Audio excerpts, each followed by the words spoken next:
ஓம் நமோ பகவதே வாசுதேவாய. வணக்கம். ஸ்ரீல பிரபுபாதரின் இஸ்கான் திருவான்மையூர் சார்பாக பக்தர்கள் அனைவருக்கும் வணக்கம். இன்னைக்கு நம்ம பார்க்க போகிற ஸ்லோகம் பகவத்கீதை 2வது அத்தியாயம் 56வது ஸ்லோகம். ஸ்லோகத்தை முதல்ல படிப்போம். அதுக்கப்புறம் அதனுடைய ஒவ்வொரு சமஸ்கிருத வார்த்தைக்கும் தமிழில் அர்த்தம் கொடுத்துருக்கு இந்த புஸ்தகத்தில், அதையும் படிப்போம். மொழிபெயர்ப்பு மற்றும் பொருளுரை அதையும் படிச்சுட்டு இதனுடைய விளக்கத்தை இன்னைக்கு நம்ம பார்ப்போம். 2வது அத்தியாயம் 56வது ஸ்லோகம். துக்கேஷு அனுத்விக்னமனாஹ சுகேஷு விகதஸ்பிருஹ வீதராக பயக்ரோதாஹ ஸ்திததீர முனிருச்யதே. துக்கேஷு மூவகை துன்பங்களில், அனுத்விக்னமனாஹ மனதில் பாதிப்படையாமல், சுகேஷு இன்பத்தில், விகதஸ்பிருஹா விருப்பமின்றி, வீத விடுபட்டு, ராக பற்று, பய பயம், குரோதஹா கோபம், ஸ்திததீஹி மனம் நிலை பெற்றவன், முனிஹி முனிவன், உச்சியதே அழைக்கப்படுகின்றான். மொழிபெயர்ப்பு மற்றும் பொருளுரை தெய்வத்திரு ஏசி பக்திவேதாந்த சுவாமி ஸ்ரீல பிரபுபாத் அவர்கள், அகில உலக கிருஷ்ண பக்தி இயக்கத்தின் சம்ஸ்தாபக ஆச்சாரிய விஸ்வகுரு ஸ்ரீல பிரபுபாத் அவர்கள். மொழிபெயர்ப்பு. மூவகை துன்பங்களால் பாதிக்கப்படாத மனம் உடையவனும், இன்பத்தில் மிக்க மகிழாதவனும், பற்றுதல், பயம், கோபம் இவற்றிலிருந்து விடுபட்டவனுமான ஒருவன் நிலைத்த மனமுடைய முனிவன் என்று அழைக்கப்படுகிறான். பொருளுரை. முனி என்னும் சொல் எந்த ஒரு முடிவுக்கும் வராமல் பற்பல மன கற்பனைகளில் மனதை ஈடுபடுத்துபவன் என்று பொருள்படும். ஒவ்வொரு முனிக்கும் வேறுபட்ட கண்ணோட்டம் உண்டு. ஒரு முனி மற்ற முனிகளிடமிருந்து வேறுபடாவிட்டால் அவரை முனி என்று அழைப்பதில் அர்த்தமில்லை என்று சொல்லப்படுகிறது. நாசோ ரிஷிர் யஸ்ய மதம் ந பின்னம். ஆனால் ஸ்திததீர முனி என்று பகவானால் இங்கே கூறப்படுவோர் சாதாரண முனிவரிடமிருந்து வேறுபட்டவர். கற்பனை கருத்துக்களை உருவாக்கும் தொழிலை கைவிட்டு விட்டதால் ஸ்திததீர முனி என்னும் எப்போதும் கிருஷ்ண உணர்வில் இருக்கிறான். அதாவது மனக்கற்பனையின் நிலைகளை கடந்து வாசுதேவரான பகவான் ஸ்ரீ கிருஷ்ணரே எல்லாம், வாசுதேவ சர்வமிதி சமஹாத்மா சுதுர்லபகா என்ற முடிவுக்கு வந்துவிட்டவர் என்று பொருள். இத்தகையவரே நிலைத்த மனமுடைய முனிவராவார்.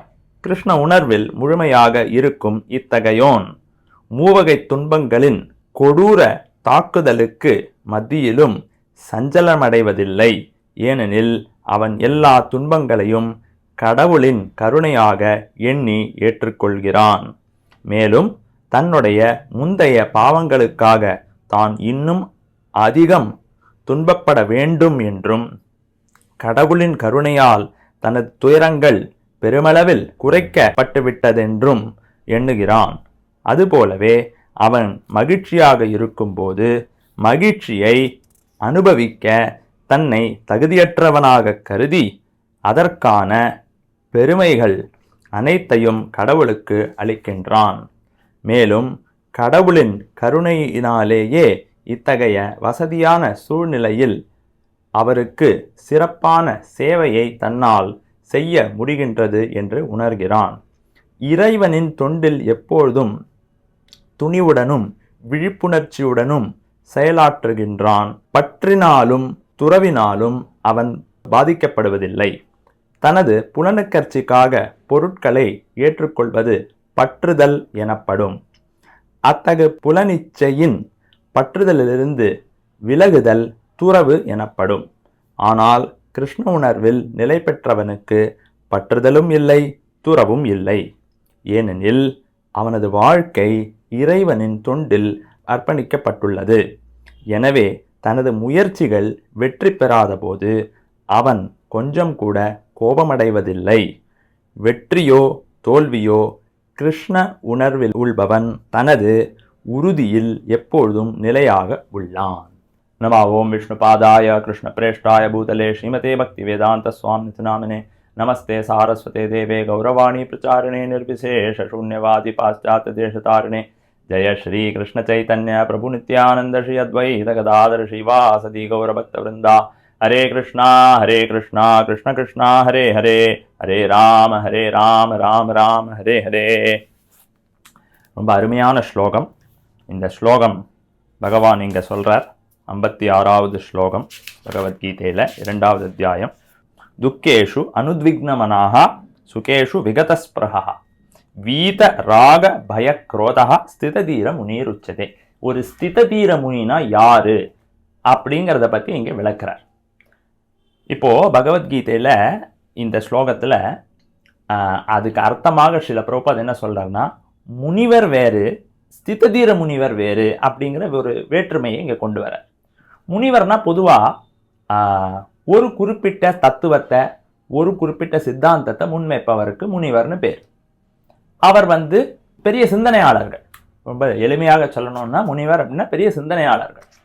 அப்ப காலங்காலமாக பல ரிஷிகள் பல முனிவர்கள் இந்த உலகத்துக்கு காரணம் என்ன, துன்பத்துக்கு காரணம் என்ன, சந்தோஷத்துக்கு காரணம் என்ன, முக்தி எப்படி அடைவது, இதெல்லாம் பற்றி ரொம்ப ஆழமாக சிந்தித்து சில கருத்துக்களை முன்வைத்து இருக்கிறார்கள்.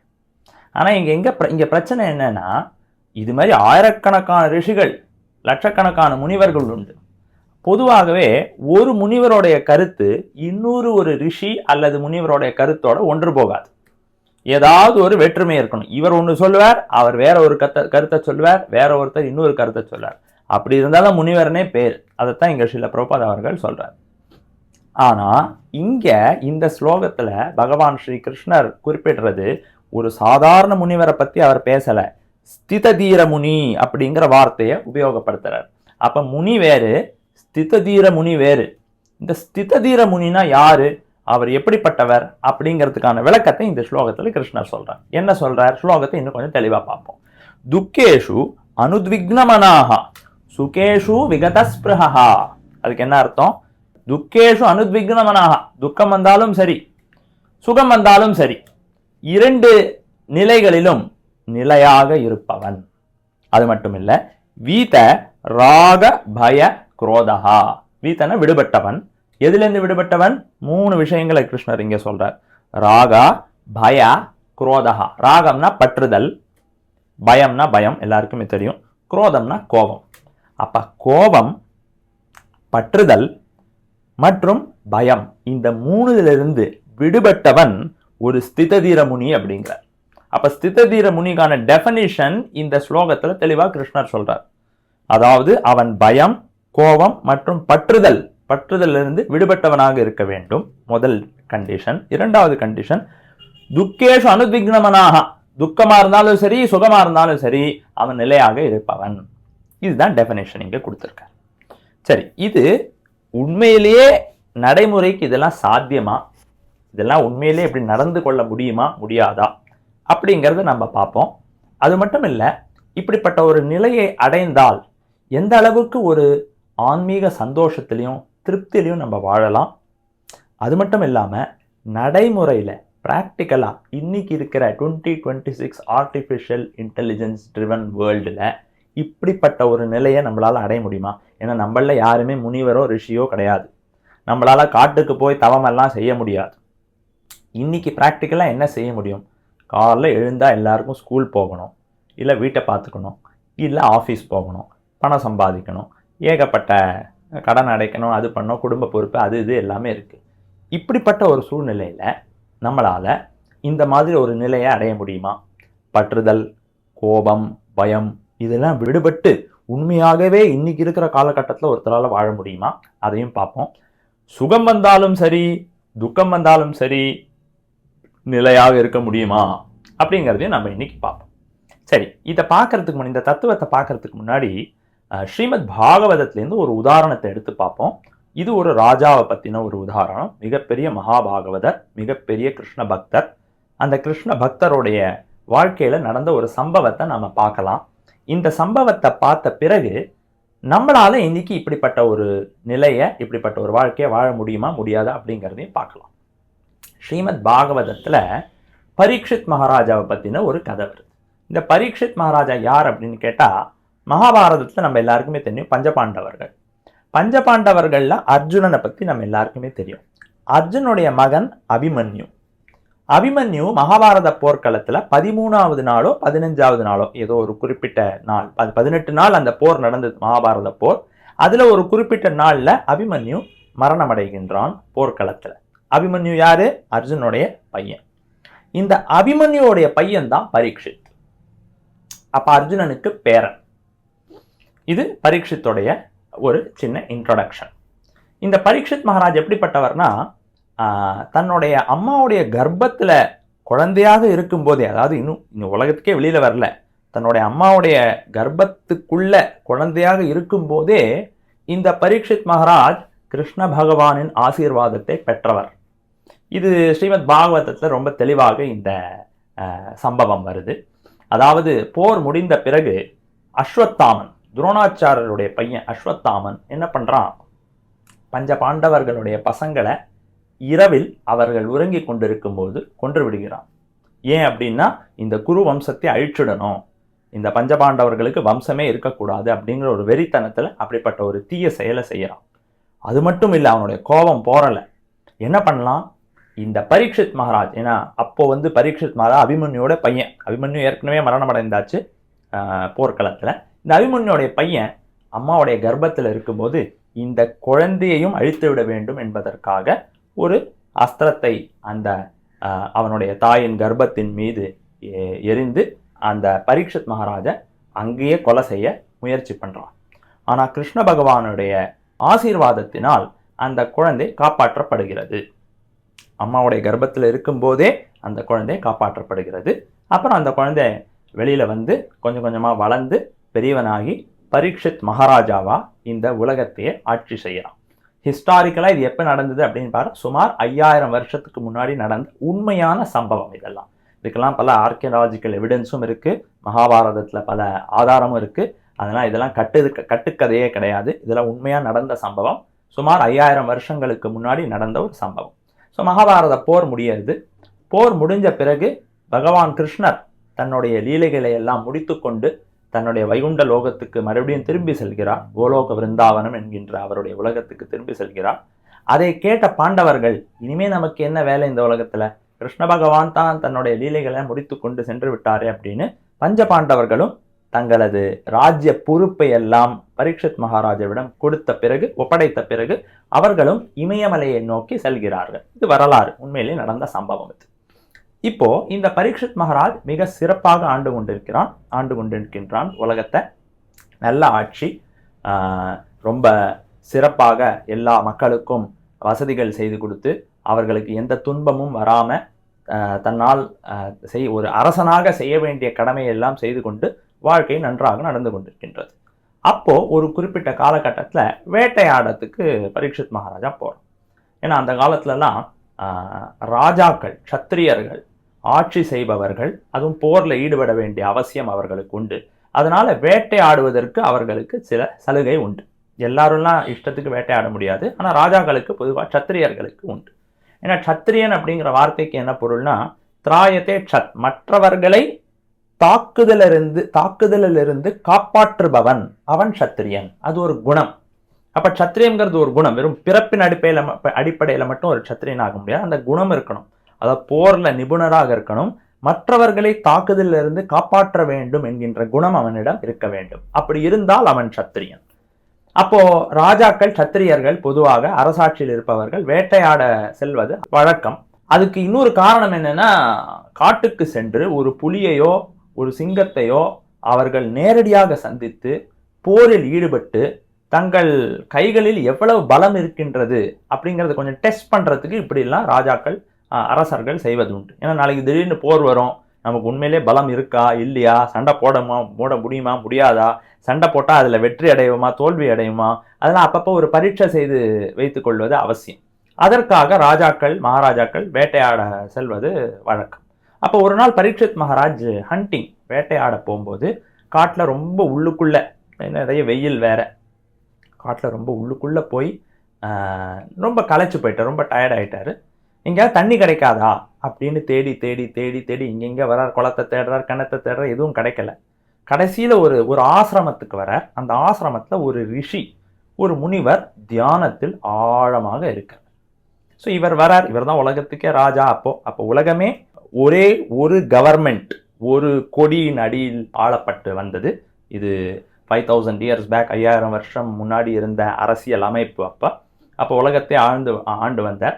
உலகத்தில் இருக்க எல்லா நாடுகளும் இந்த பரீட்சித் மகாராஜாவுக்கு கப்பம் கட்டியதாக, அடிபணிந்து நடந்ததாக வரலாற்றில் கூற்று உண்டு. அதாவது மகாபாரதத்தில் இதை பற்றின விளக்கங்கள் உண்டு. எந்தெந்த ராஜ்யம் யார் யாரெல்லாம் ஆண்டார்கள், இன்னைக்கு மகாராஷ்டிரா, குஜராத், தெலங்கானா இதெல்லாம் இருக்கிற மாதிரி அன்னைக்கு அதுக்கெல்லாம் பேர் இருந்திருக்கு. விதர்பா, மத்ரா, திராவிட தேசம், இப்படிலாம் பேர் இருந்தது. அப்போ உலகத்தில் இருக்க எல்லா அரசர்களும் ஹஸ்தினாபுரம், இன்னைக்கு நம்ம டெல்லி, நியூ டெல்லின்னு கேபிட்டலாக சொல்கிறோம், அன்னைக்கு அது ஹஸ்தினாபுரம், இந்திரபிரஸ்தத்தில் ஹஸ்தினாபுரத்தில் இருந்த அரசர்களுக்கு கப்பம் கட்டி அடிபணிந்து நடந்து கொண்டதாக வரலாற்றில் மகாபாரத்தில் நமக்கு இதில் நிறைய குறிப்புகள் வருது. அப்போ பரீட்சித் மகாராஜ் வரார், இந்த ஆசிரமத்தை நோக்கி வரார். தண்ணி கிடைக்காதா அப்படின்னு பார்க்குறார். இங்கே ரிஷியை பார்க்குறார். அந்த ரிஷி ஆழமாக ஒரு தியானத்தில் இருக்கார். பரீட்சித் மகாராஜ் வந்ததை கவனிக்கலை, ஏன்னா தியானத்தில் இருக்கார், கவனிக்கலை.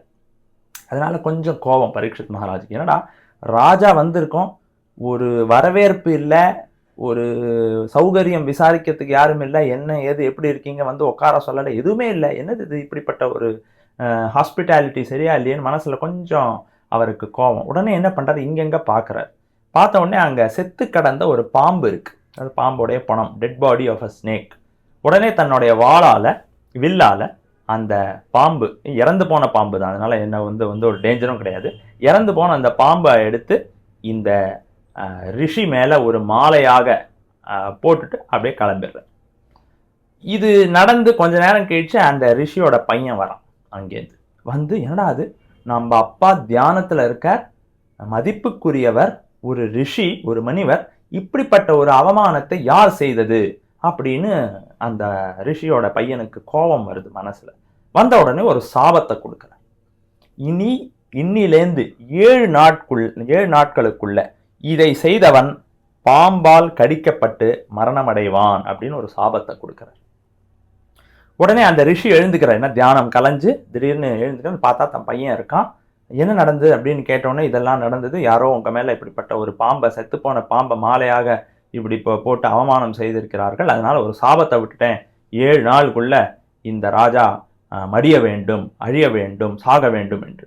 உடனே அந்த ரிஷிக்கு ஒரே மனசுல கவலை, கோபம். ஏன் இப்படிப்பட்ட ஒரு சாபத்தை நீங்கள் செய்யணும், இது சின்ன ஒரு தப்பு தானே, இப்படி ஒரு சாதாரண ஏதோ ஒரு காரணத்துக்காக ஏதோ என்ன நடந்ததுன்னு நம்ம கூட தெரியல, ஒரு பாம்பை, அதாவது செத்துப்போன பாம்பை என் மேலே போட்டுட்டு யாரோ போயிருக்க, அதுக்காக இவ்வளோ பெரிய தண்டனையா, நீ செய்தது மிகவும் தவறு அப்படின்னு அந்த ரிஷி தன்னோட பையனை கண்டிக்கிறார். ஆனால் நியூஸ் உடனே போய் சேர்றது பரீட்சித் மகாராஜுக்கு தெரிய வருது. அதாவது உங்களுக்கு இப்படிப்பட்ட ஒரு சாபம் கொடுக்கப்பட்டுள்ளது, இன்னும் 7 நாள் தான் உங்களுக்கு இந்த உலகத்தில் வாழறதுக்கு டைம் இருக்குது, 7 நாளுக்கு அப்புறம் பாம்பு கடிச்சு நீங்கள் உயிரிழக்க வேண்டும், அப்படிப்பட்ட ஒரு சாபம் கொடுக்கப்பட்டுள்ளதுன்னு பரீட்சித் மகாராஜுக்கு நியூஸ் வருது. அப்போது பரீட்சித் மகாராஜோட ரியாக்ஷன் எப்படி இருந்தது, இது ரொம்ப கவனிக்கத்தக்க வேண்டிய ஒரு விஷயம். ஏன்னா அப்போ உலகத்தையே ஆண்டு வந்தவர் பரீட்சித் மகாராஜ். அவருக்கு அடியில் ஆயிரக்கணக்கான அரசர்கள் இருந்தார்கள். இன்னைக்கு எப்படி ஒரு பிரைம் மினிஸ்டருக்கு அடியில் எல்லா எம்பி, எம்எல்ஏ, நாட்டுடைய பல சீஃப் மினிஸ்டர்ஸ்லாம் அவரை பார்க்குறாரோ, அதுவே ஒரு பெரிய எண்ணிக்கையாக இருக்கும். அதை தவிர எத்தனையோ security guard, army, police, air force, bureaucracy, IAS, IPS officers எல்லாம் பிரைம் மினிஸ்டர் கடியில் தான் வேலை பார்க்குறாங்க. இப்போ எவ்வளோ ஒரு பவர்ஃபுல் பொசிஷன். அது மாதிரி அன்னைக்கு இது டெமோக்ரஸி, ஜனநாயகம், இதில் பவர் டிவிஷன் அதெல்லாம் இருக்குது. அன்னைக்கு 5000 வருஷத்துக்கு முன்னாடி அது மன்னராட்சி, மொனார்கி. அப்போ அப்படிப்பட்ட காலகட்டத்தில் உலகத்துக்கே ராஜாவாக, அரசராக பரீட்சித் மகாராஜ் இருந்தார்னா அவருக்கு அடியில் எத்தனை பாடி கார்ட்ஸ் இருந்திருக்கணும், எத்தனை சின்ன சின்ன ராஜா, மகாராஜா, அரசர்கள் இருந்திருக்கணும், எவ்வளோ செல்வம் இருந்திருக்கணும், எவ்வளோ பணம் இருந்திருக்கணும், எவ்வளோ செல்வாக்கு இருந்திருக்கணும், எவ்வளோ நிலம் அவருக்கு அடியில் இருந்திருக்கணும், இவ்வளோ பெரிய புலன்களை அனுபவிப்பதற்கு, இந்த உலகத்தில் ஒரு என்ஜாய் பண்ணுறதுக்கு எவ்வளோ ஒரு ஃபெசிலிட்டி, ஒரு கெப்பாசிட்டி, எவ்வளோ ஒரு பவர் இருந்திருக்கணும் நீங்கள் நினச்சி பார்க்கலாம். உலகத்திலே மோஸ்ட் பவர்ஃபுல் பர்சன் அப்படின்னு இன்றைக்கி எப்படி யுனைடெட் ஸ்டேட்ஸ் ஆஃப் அமெரிக்கா, யூஎஸோட பிரசிடென்ட்டோ, அன்னைக்கு அப்படிப்பட்ட ஒரு பொசிஷனில் பரீட்சித் மகாராஜ் இருந்தார். அப்போ இவ்வளோ பவர்ஃபுல்லான ஒரு వ్యక్తి, இவ்வளோ பணம் இருக்குது, செல்வம் இருக்குது, அவருக்கு சேவை செய்வதற்கு, தொண்டு செய்வதற்கு ஆயிரக்கணக்கான பேர் கை கட்டி நின்று கொண்டிருக்கிறார்கள். இப்படிப்பட்ட ஒரு பவர்ஃபுல்லான ஒரு వ్యక్తి இப்படி ஒரு நியூஸை கேட்குறார். இன்னும் 7 நாள் தான் உங்களுக்கு வாழ்க்கை, 7 நாளுக்கு அப்புறம் நீங்கள் உயிரையே இழக்க போறீங்க. சாதாரணமாக ஒரு மனுஷன் என்ன பண்ணிருக்கும்? எவ்வளோ மனசில் ஒரு துக்கம் ஏற்பட்டிருக்கும், ஒரு கவலை ஏற்பட்டிருக்கும். ஐயோ இப்படி ஆயிடுத்தே அப்படின்னு ஒரு புலம்பல் இருந்திருக்கும். உடனடியாக அந்த ரிஷிக்கு மறுபடியும் அவர்கிட்ட போய் காலில் விழுந்து, ஐயா இந்த சாபமெல்லாம் வேண்டாம், எப்படியாவது என்னை உயிர் காப்பாற்றிடுங்க, நான் எவ்வளோ பணம் வேணாலும் தரேன், என் ராஜ்யத்தை கொடுக்குறேன், தங்கத்தை கொடுக்குறேன், அதை கொடுக்குறேன், உங்கள் காலில் விழுறேன், எது வேணால் பண்ண தயாராக இருக்கேன், தயவு செய்து இந்த சாபத்தை மட்டும் நீங்கள் திரும்பி பெற்றுக்கொள்ள வேண்டும். எப்படிப்பட்ட ஒரு கதறல் நடந்திருக்காது. இன்னைக்கு ஒரு குறிப்பிட்ட இன்னைக்கு உலகத்தில் எடுத்துருவோம் 2026 ஒரு சாதாரண ஒரு பவர்ஃபுல்லான వ్యక్తి, நிறைய கோடிக்கணக்கான பணம் இருக்கிற ஒரு பிஸ்னஸ்மேன், ஒரு பணக்காரான ஒரு వ్యక్తి, அவருக்கு நியூஸ் வருது உங்களுக்கு கேன்சர், இன்னும் ஒரே மாசத்துல நீங்க சாக போறீங்க அப்படின்னு. அலறி அடிச்சுட்டு அப்படியே ஹாஸ்பிட்டலுக்கு ஓட மாட்டோம். நம்மள யாரா இருந்தாலும் அப்படிதான் செய்வோம். டாக்டர் என்னை காப்பாத்திருங்க, இந்த மருந்து கொடுங்க, அந்த மருந்து, என் சொத்தையே எழுதி வைக்கிறேன், எது வேணா பண்ண தயாரா இருக்கேன், இந்த ஊசியை போடுங்க, அந்த ஊசியை போடுங்க, எந்த ஆஸ்பத்திரிக்கு போகணும், எந்த டாக்டரை பார்க்கணும், அமெரிக்காவுக்கு சிகிச்சைக்கு போனோமா, எங்க போனோம், அது இதுன்னு அலறி அடிச்சுன்னு நம்ம எல்லாம் உயிருக்கு பயந்து அப்படிதான் நடந்தது. ஆனால் பரீட்சித் மகாராஜ் இப்படிப்பட்ட எந்த ஒரு ரியாக்ஷனையும் கொடுக்கல. அவருக்கு நியூஸ் வருது, உலகத்திலே மிக பவர்ஃபுல்லான பர்சன் அவர், பணம் இருக்கு, செல்வாக்கு இருக்கு, அந்தஸ்து இருக்கு, எல்லாமே இருக்கு, நியூஸ் வருது, இன்னும் 7 நாள் தான் உங்களுக்கு வாழ்க்கை, 7 நாள் கழிச்சு பாம்பு கடிச்சு நீங்க உயிரிழக்க போறீர்கள்னு எந்த ஒரு ரியாக்ஷனையும் பரீட்சித் மகாராஜ் கொடுக்கல. எந்த ஒரு ரியாக்ஷனையும் கொடுக்கல. அப்படியா? இது கிருஷ்ண பகவானின் ஆசீர்வாதம், இதுவும் பகவானின் ஆசீர்வாதம். ஏன்னா சின்ன வயசுலேருந்து பரீட்சித் மகாராஜ் ஸ்ரீ கிருஷ்ணருடைய மிக தீவிரமான பக்தர். ஏன்னா அர்ஜுனுடைய பேரன், அர்ஜுனனுக்கு ரதம் ஓட்டியது பகவான் ஸ்ரீகிருஷ்ணர் பார்த்த சாரதியாக. அதனால அந்த குடும்பத்தில் பிறந்த காரணத்தினாலையும் சரி, அவர் ஒரு மிகச்சிறந்த கிருஷ்ண பக்தர். சின்ன வயசுலேருந்து கிருஷ்ணர் பற்றின பொம்மைகளை விளையாடி, கிருஷ்ணரை பற்றின லீலைகளை கேட்டு, கிருஷ்ணரை வழிபட்டு அப்படியே வளர்ந்தவர். ஒரு மிக பவர்ஃபுல்லான ஒரு ராஜாவாகிறார் காலப்போக்கில், இவ்வளோ பெரிய ஒரு பொறுப்பில் இருக்கிறார். இப்படிப்பட்ட ஒரு நியூஸ் வருது, 7 நாளில் உங்களுக்கு மரணம் அப்படின்னு. எந்த விதமான ஒரு கோபமோ பயமோ பற்றுதலோ எதுவுமே இல்லை. அதான் இந்த ஸ்லோகத்துல பகவான் கிருஷ்ணர் சொல்றார், துக்கேஷு அனுத்விக்ன மனாஹா சுகேஷு விகதஸ்பிருஹா வீதராக பயக்ரோதா ஸ்திததீர முனிர் உச்சதே. இப்படிப்பட்டவன் ஸ்திததீர முனி அப்படின்னு கிருஷ்ணர் பகவத்கீதையில சொல்றார். அதற்கான உதாரணம் இது. அப்ப எந்த அளவுக்கு கிருஷ்ண பக்தியில, கிருஷ்ண உணர்வுல ஆழமாக மூழ்கி இருந்த பரீட்சித் மகாராஜ் எந்த விதமான ஒரு கவலையோ பயமோ எந்த ஒரு ரியாக்ஷனும் கொடுக்கல. ஏன்? அந்த ரிஷி மேல கோபப்படல.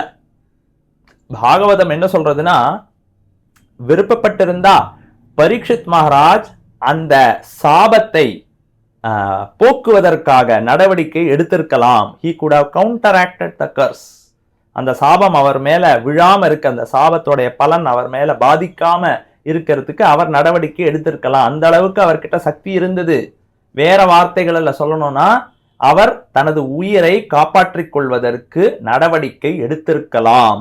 அந்த சக்தி பரீட்சித் மகாராஜ் கிட்ட இருந்தது. எடுத்து இன்னும் வாழ்க்கைய, ராஜபோக அரச வாழ்க்கைய இன்னும் பல வருஷங்கள் அனுபவிச்சிருக்கலாம், என்ஜாய் பண்ணிருக்கலாம் வாழ்க்கைய நல்லா. ஆனா பரீட்சித் மகாராஜ் அப்படி செய்யல. ஏன்? அவர் ஸ்திததீர முனி. எல்லாம் கிருஷ்ண பகவானின் விருப்பத்தின் அடிப்படையில் நடக்கின்றது அப்படிங்கிற ஞானம் உடையவர். அந்த ரிஷி மேல கோபப்படல. அவர் மேல உடனே ஒரு தாக்குதல் எடுத்து உன் வம்சத்தையே அழிச்சிடுறேன், உன் ஆசிரமத்தையே அழிச்சிடுறேன், நான் யாருன்னு காட்டுறேன், இந்த மாதிரி எந்த விதமான கோபமோ பயமோ ஈகோவோ எதுவுமே இல்லை. நியூஸ் வருது, இன்னும் 7 நாள் தான் உங்களுக்கு வாழ்க்கை, 7 நாள்ல மரணம் அடைய போகிறது நியூஸ் வருது. அதை கிருஷ்ண பகவானுடைய ஆசீர்வாதமாக பரீட்சித் மகாராஜ் ஏற்றுக்கொள்கிறார். இது ஸ்திததீர முனி அப்படிங்கிறதுக்கான ஒரு சிறந்த உதாரணம்.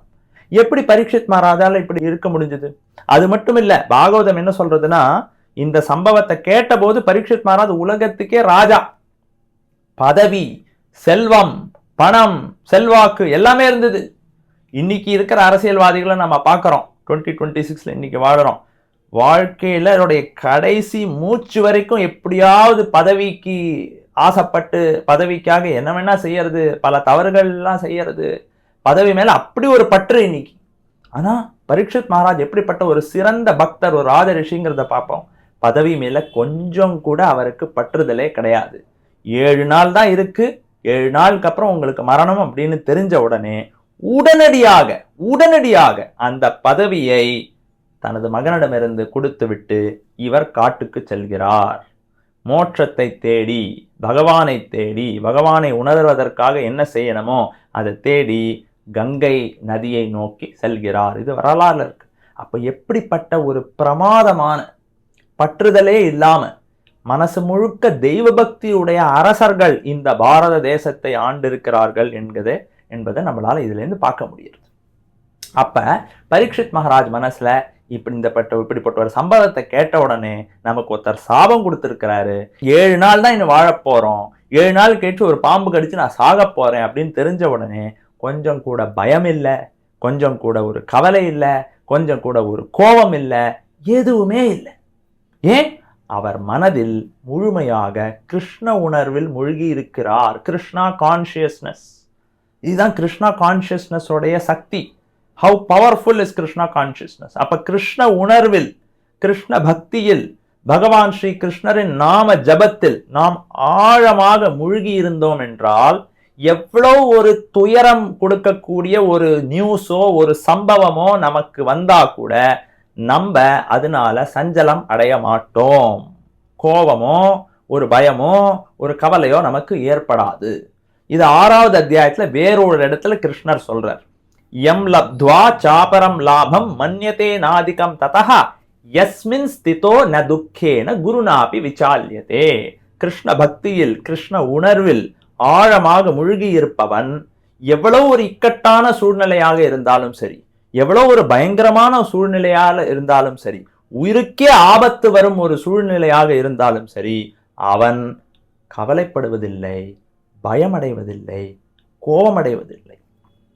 பரீட்சித் மகாராஜ் நினைச்சாரா, என்னடா அது சின்ன வயசுலேருந்து நாம கிருஷ்ணரை வழிபடுறோம், சின்ன வயசுலேருந்து ஹரே கிருஷ்ண மகாமந்திரத்தை ஜபம் பண்றோம், எனக்கு ஒரு ஆபத்து, கிருஷ்ணர் வந்து என்னை காப்பாற்ற வேண்டாமா? அப்ப இந்த கிருஷ்ணரை வழிபட்டு என்ன பிரயோஜனம்? ஹரே கிருஷ்ண மந்திரம் இத்தனை வருஷமா ஜபம் பண்ணி என்ன பிரயோஜனம்? இப்படி நினைச்சாரா? இல்ல. எப்படி நினைச்சார்? அவரோட ரியாக்ஷன் எப்படி இருந்தது? ஓஹோ, 7 நாள்ல எனக்கு மரணம் அடைய போகிறதா? இதுவும் எனது கிருஷ்ணரின் ஆசீர்வாதம், நான் வழிபடும் கிருஷ்ணரின் ஆசீர்வாதம் இதுவும். அப்ப ஒரு தூய பக்தர், ஸ்திததீர முனி, பகவான் ஸ்ரீ கிருஷ்ணரின் ஒரு சுத்த பக்தர், தூய பக்தர், அவருடைய மனநிலை எப்படி இருக்கு? எது நடந்தாலும், வாழ்க்கையில் எது நடந்தாலும், நல்லது நடந்தாலும் சரி, கெடுதல் நடந்தாலும் சரி, கெட்டதல் நடந்தாலும் சரி, எல்லாம் பகவானின் ஆசீர்வாதம், அவரின் விருப்பப்படித்தான் நடந்து கொண்டிருக்கின்றது. நான் ஏதோ யாருக்கோ எவ்வளவோ தப்பு செஞ்சிருக்கேன், என்னுடைய பாவம், அவ்வளவுதான். நல்லது நடந்தா இது பகவான் ஸ்ரீகிருஷ்ணனின் ஆசீர்வாதம். இப்படிப்பட்ட ஒரு உயர்ந்த மனநிலையில் ஒரு தூய பக்தன் இருக்கின்றான். அப்படிப்பட்ட ஒரு நிலையை தான் இந்த ஸ்லோகத்துல கிருஷ்ண பகவான் குறிக்கிறார். துக்கேஷு அனுத்விக்ன மனாஹ சுகேஷு விகதஸ்பிருஹ வீத ராக பய குரோதஹ ஸ்திததீர முனிருச்யதே. அப்படிப்பட்டவன் ஸ்திததீர முனி. அப்ப ஸ்திததீர முனினா யாரு? பகவான் ஸ்ரீ கிருஷ்ணரின் தூய பக்தன், அவன்தான் ஸ்திததீர முனி. ஸ்திததீர முனிக்கான ஒரு சிறந்த உதாரணம் யாரு? பரீட்சித் மகாராஜ் ஸ்திததீர முனிக்கான ஒரு சிறந்த உதாரணம். பரீட்சித் மகாராஜ் எப்படிப்பட்டவர்? பகவான் ஸ்ரீகிருஷ்ணரின் தூய பக்தர். பகவான் ஸ்ரீ கிருஷ்ணரின் தூய பக்தர்னா என்ன அர்த்தம்? தனக்கு எதுவும் எதிர்பார்க்காமல் எந்த ஒரு சூழ்நிலையிலும் பகவான் ஸ்ரீ கிருஷ்ணரின் திருப்திக்காக தொண்டு செய்ய வேண்டும் அப்படிங்கிற ஒரு மனோநிலையில் உள்ளவன் பகவான் ஸ்ரீ கிருஷ்ணரின் தூய பக்தன். அப்படிப்பட்டவன் ஸ்திததீர முனி. இது ரொம்ப முக்கியமா புரிஞ்சுக்கணும். ஏன் என்றால் பரீட்சித் மகாராஜ் இந்த வேதாந்த ஞானத்தில் மிக தெளிவாக உள்ளவர். வேதாந்தத்தின் ஞானம் என்ன?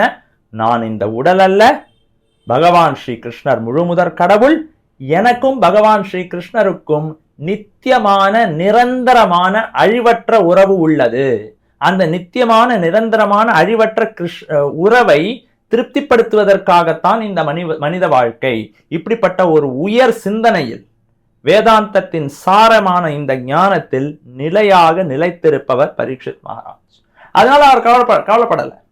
எப்படி நான் இந்த உடல் இல்லை, பாம்பு கடிக்கலைன்னா வேற ஒரு விதமா மரணம் எப்படியும் நடக்கதான் போறது. மரணத்தை யாராலையும் தவிர்க்க முடியாது. கீதையில கிருஷ்ணர் சொல்றாரு, ஜாதஸ்ய ஹி த்ருவோ மிருத்யு த்ருவம் ஜன்ம மிருதஸ்ய ச. பிறந்தவனுக்கு மரணம் நிச்சயம், மரணம் அடைந்தவனுக்கு பிறவி நிச்சயம். அப்ப ஆத்மா வேறு, உடல் வேறு. மரணம் என்பது இந்த உடலை விட்டு மறுபடியும் பிறவி எடுத்து வேறொரு உடலில் நாம் வாழ்க்கையை தொடரப்போகிறோம். we are going to continue our life. இந்த விஷயம் எல்லாம் தெரிந்தவர் பரீட்சித் மகாராஜ், இந்த ஆழமான ஞானத்தில் நிலைத்திருந்தவர். அதனால அவருக்கு எந்த கவலையும் இல்லை. தன்னுடைய பதவி, அந்தஸ்து, செல்வம், செல்வாக்கு, பணம், உறவுக்காரர்கள் எதை பற்றியும் அவர் கவலைப்படலை. அதனால இப்படிப்பட்ட ஒரு நிலையை நாமும் அடைய வேண்டும். பகவத்கீதையை படிச்சு ஸ்திததீர முனினா ஏன்னா அர்ஜுனுடைய கேள்வி அது. இந்த இந்த இந்த இந்த ஸ்லோகத்தை எதுக்கு கிருஷ்ணர் சொல்றாருன்னா, இது 56வது ஸ்லோகம். இதுக்கு ஒரு 4-5 ஸ்லோகத்துக்கு முன்னே அர்ஜுனுடைய கேள்வி என்ன? ஸ்தித பிரஜ்ஞஸ்ய கா பாஷா சமாதீர் தஸ்ய கேசவ ஸ்திததீஹி கிம் பிரபாஷேத் கிம் ஆசீத் விரஜேத் கிம். ஸ்திததீர முனினா யாரு, அதற்கான கொஞ்சம் விளக்கத்தை கொடுக்க முடியுமா அப்படின்னு அர்ஜுனன் கேட்கிறார். அதற்கு பதிலாக ஒன் பை ஒன் ஒன்னொன்னா கிருஷ்ணர் வந்து விளக்கின்றே வரார். இந்த 56வது ஸ்லோகத்துல துக்கேஷு அனுத்விக்னமனாஹா சுகேஷு விகதஸ்பிருஹா வீத ராக பயக்ரோதா ஸ்திததீர முனிருச்சதே. ஸ்திததீர முனிக்கான ஒரு டெஃபனிஷனை இங்க கொடுக்கிறார். அப்ப பரீட்சித் மகாராஜோடைய இந்த சம்பவத்திலேருந்து நாமளே தெரிஞ்சுக்கணும். இது ரொம்ப முக்கியமான விஷயம். ஏன் முக்கியமான விஷயங்கிறத சொல்றேன். கொஞ்சம் வருஷத்துக்கு முன்னாடி கோவிட் வந்தது, எல்லாருக்குமே தெரியும். 2020 கோவிட் வந்தது. அந்த கொரோனா காலகட்டத்தில் நிறைய பேருக்கு கோவிட் வந்தது, நிறைய பேருக்கு கோவிட் வரல. வெறும் ஒரு காஃபோ கோல்டோ தான் இருந்தது. ஆனாலும் பயந்து போய் அலறி அடிச்சுட்டு நிறைய பேர் ஹாஸ்பிட்டலுக்கு ஐயோ எனக்கு கொரோனா, ஐயோ எனக்கு கொரோனான்னு சொன்ன நிறைய கதைகளை நாம பார்த்தோம். அப்போ பல சம்பவங்கள், இது நான் அத்தாரிட்டேட்டிவ் சோர்சஸ் நிறைய பேர்கிட்டேருந்து கேட்டேன். உண்மையாவே நடந்த சம்பவம். நம்ம நாட்டில் கொரோனா காலகட்டத்தில் 2020 ஒருத்தருக்கு கொரோனாவே இல்லை, ஏதோ ஜலதோஷம், காஃப், கோல்டு, கொஞ்சம் ஜுரம் இருந்தது. உடனே பயந்து போய் அப்போ கொரோனா பீக் கொரோனா, நிறைய பேருக்கு கோவிட் வந்தது. ஹாஸ்பிட்டல் பெட்ஸ் எல்லாம் ஃபுல்லாக இருந்த காலகட்டம். உடனடியாக ஓடி போய் டாக்டர், ஐயோ சார் டாக்டர் எனக்கு வந்து இந்த சிம்டம்ஸ்லாம் கொஞ்சம் டெஸ்ட் பண்ணிப்பார். உடனே கோவிட் டெஸ்ட் நடந்தது. கோவிட் டெஸ்ட் நெகட்டிவாக தான் வந்தது. இல்லை உங்களுக்கு கோவிடே இல்லைன்னு டாக்டர் வந்து அவருக்கு நம்பிக்கை கொடுக்குறார். ஆனால் இவர் வந்து அதை ஏற்றுக்க தயாராக இல்லை எனக்கு பயமாக இருக்குது, இந்த கோவிட் டெஸ்ட் தப்பாக கூட இருக்கலாம், தயவு செஞ்சு என்னை அட்மிட் பண்ணிடுங்க, நான் அட்மிட் ஆகிறதுக்கு தயாராக இருக்கேன். டாக்டர் கெஞ்சரர், ஐயா இல்லை உங்களுக்கு கோவிட் இல்லை, இது சாதாரண ஜலதோஷம் தான், இது சாதாரண ஒரு ஜுரம் தான், நீங்கள் வீட்டுக்கு போய் ஒரு பேராசிட்டமால் போட்டு ஒரு குரோசினை போட்டு 2 நாள் படுத்தா சரியாயிடும் போங்க அப்படின்னு. ஏன்னா பெட் அப்போ வந்து நிறைய டிமாண்டில் இருந்தது. உண்மையாகவே கோவிட் இருக்குன்னு தெரிஞ்சாதான் பெட்டில் அட்மிட் பண்ண முடியும். சும்மா இஷ்டத்துக்கு நிறைய அட்மிட் பண்ண முடியும். நெஜ கோவிட் பேஷண்ட்டுக்கு பெட் இல்லாமல் போயிடும். ஆனால் இவர் சொன்னதை கேட்க தயாராக, ஏன் மனசில் பயம், ஐயோ நம்ம உயிரிழக்க போகிறோமோ, ஐயோ என்ன நடக்க போகிறதோ அப்படின்னு பயத்தில் போய் அட்மிட் ஆனவர். கொரோனாவே இல்லாத கோவிட் டெஸ்ட் நெகட்டிவ் வந்த ஒருத்தர் வலுக்கட்டாயப்படுத்தி டாக்டரை வற்புறுத்தி போய் அட்மிட் ஆகி 15 நாள் 20 நாள் என்னென்னவோ மெடிக்கேஷன்லாம் அவருக்கு கொடுக்கப்பட்டு அதுக்கப்புறம் பயத்தாலேயே அவர் உயிரிழந்தார். இது நிஜமா நடந்த ஒரு சம்பவம், எனக்கு ஒருத்தர் சொன்னார். ஸோ எதுக்கு சொல்ல வரேன்னா, இந்த ஆன்மீக ஞானம் இல்லை அப்படின்னா உடல் மீது மிக அதிகமாக பற்றுதல் ஏற்படுகிறது. இது ரொம்ப மிகப்பெரிய ஒரு விஷயத்தை நாம் புரிஞ்சுக்கணும். நான் ஆத்மா, நிரந்தரமானவன், அழிவற்றவன். மரணம்ங்கிறது உடலுக்கு தான், எனக்கு இனிமே அழிவு கிடையாது. நான் பகவான் ஸ்ரீகிருஷ்ணரின் நித்திய தொண்டன். எனக்கும் பகவான் ஸ்ரீகிருஷ்ணருக்கும் ஒரு நிரந்தரமான அழிவற்ற ஒரு உறவு இருக்கு. அந்த உறவை நாம் புதுப்பித்துக் கொள்வதற்குத்தான் இந்த மனித வாழ்க்கை. அப்ப பகவான் ஸ்ரீகிருஷ்ணருக்கு தொண்டு செய்வதுதான் மிக முக்கியமான ஒரு வேலை. இப்படிப்பட்ட ஆன்மீக ஞானம் இல்லாத ஒரு சமூகத்துடைய நிலைமை என்ன? உடல் மீது மிக அதிகமாக பற்றுதல் ஏற்பட்டு இப்படியெல்லாம் நம்ம பல சம்பவங்களை பார்க்கணும். இன்னைக்கு கூட இது மாதிரி நிறைய பேர் திண்டாடி கொண்டிருக்கும் நிறைய பேர் இருக்கிறாங்க. அப்போ எவ்வளோதான் ஒரு ஹாஸ்பிட்டல் வசதி இருந்தாலும் சரி, மருந்து இருந்தாலும் சரி, இன்ஜெக்ஷன் இருந்தாலும் சரி, எவ்வளோதான் ஃபெசிலிட்டிஸ் இருந்தாலும் சரி, மனசில் இருக்கிற பற்றுதல், பயம், கோபம், கவலை இதையெல்லாம் போக்குவதற்கு எந்த ஹாஸ்பிட்டல்லையும் ஒரு ஊசியோ ஒரு சிகிச்சையோ ஒரு மருந்தோ ஒரு ஒரு ஒரு சொல்யூஷனோ கிடையாது.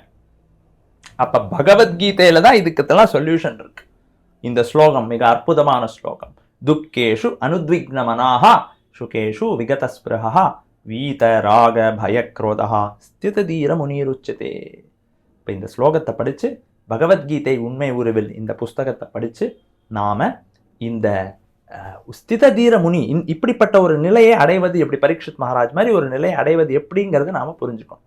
சரி, இன்னைக்கு நாம் என்ன செய்யணும், ப்ராக்டிக்கலாக நாம் என்ன செய்யணும் அப்படின்னு கேட்டால், ஸ்ரீமத் பாகவதத்திலையும் பகவத்கீதையில் பரிந்துரைக்கப்பட்ட மாதிரி ஹரே கிருஷ்ண கிருஷ்ண கிருஷ்ண ஹரே ஹரே, ஹரே ராம் ராம் ராம் ஹரே ஹரே, இந்த மகாமந்திரத்தை தினமும் நாம் ஜபம் செய்ய வேண்டும். நம்ம எல்லார்கிட்டையும் ஒரு ஜபமாலை இருக்கும்.